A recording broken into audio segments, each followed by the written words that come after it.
Hi, I'm Jasper Doucé, I'm the breeder of Toen, and I'm here to meet Kent Farrington, the rider of Toen. This is my first time at the Dutch Masters, and today is also a special day because I meet Toen again after I sold her.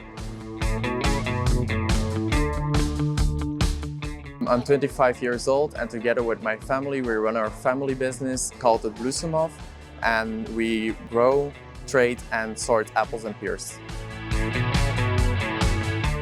So I think 4 years ago that I sold her to the Philipparts family, and now I see her again today. This was my very first foal, and it's quite a special one.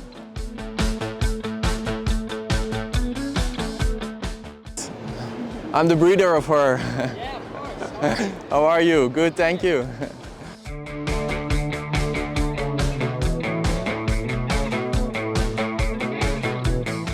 Of course, it's every breeder's dream to have a horse competing at this level. Knowing to train her by myself until a 7-year-old horse is also I'm very proud of. I was always interested in breeding horses, especially searching for a good stallion. At that time, at the age of 14, I was mainly guided by my trainer at the time because my parents and I didn't know much about horses because I just started. When we had the opportunity to breed a horse, my his only requirement was that we choose a stallion that had some name recognition, and that's why we came up with Toulon. We had a mare by Parco Ramiro called Vuelta, the mother of Toen, and she got injured. That's why we had the opportunity to breed a foal.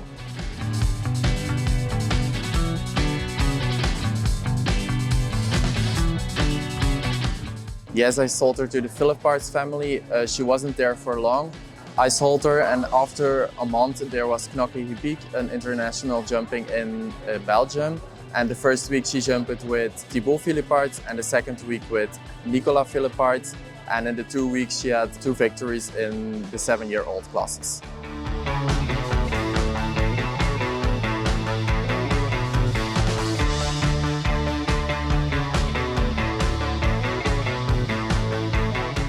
It wasn't hard to sell her because every round at every young horse classes they were at the exit to ask me if she was for sale because she was so careful.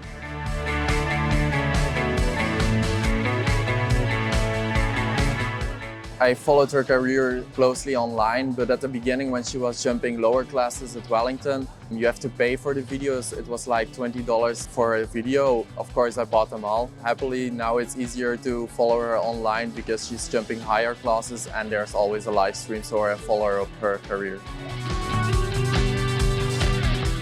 I have still contact with the 2 grooms of Toen, and they're taking such a good care of her, where I'm really thankful for.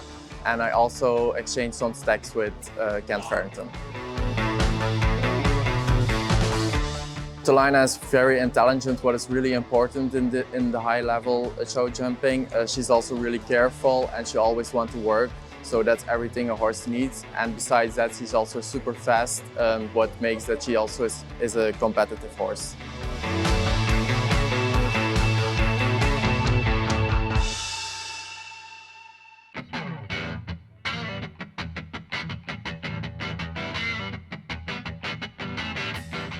So, Kent Farrington, how did you find Toen?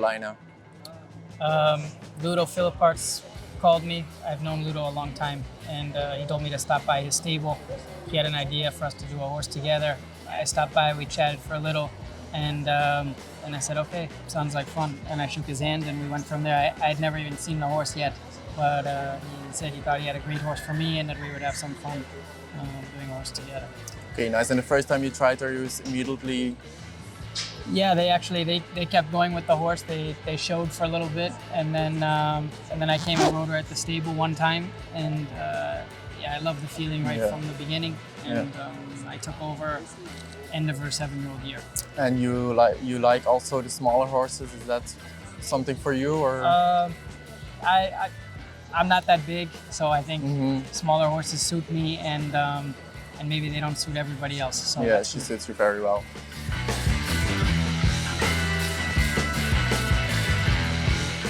I think that's an interesting subject of the early years of a horse, and the smaller breeders, I think, are really important because there's a lot of passion and there's also a lot of time that's put into those horses. And I think like anything, time and patience and somebody being willing to put that into a horse is often the difference between a horse being okay or a horse being great, especially when it's a sensitive horse like she is. With you having a lot of time to work with her, even on the ground, I think that those details make a difference in the end. Yes, that's exactly what I did, because at the age of 4 or 5, she started studying at the university. So at last time, I just keep her calm and did some exercises at home, and I give her the time and the patience, and that's why I think it's the best. Yeah.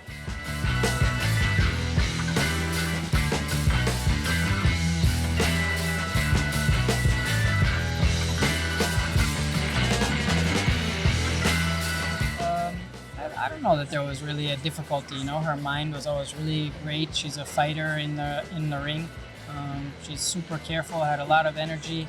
I think it's just trying to get all that energy under control at big jumps and keeping her focused there for that. But honestly, I don't think that there was really one main difficulty. No, okay, perfect. Just being patient and letting her grow.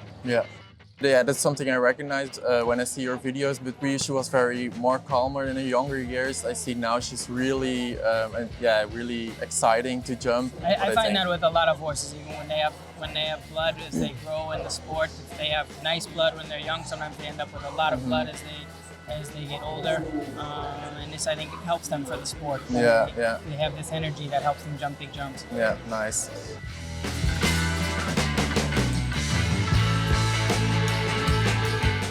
Have any plans with her during her career, or you just wait and watch out any championships or maybe the Olympics? Is it a horse for that?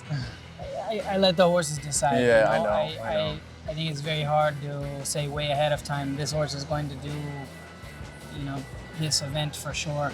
I think to see how they grow, and I think to have success at those, it's all about having the right horse at the right time. So.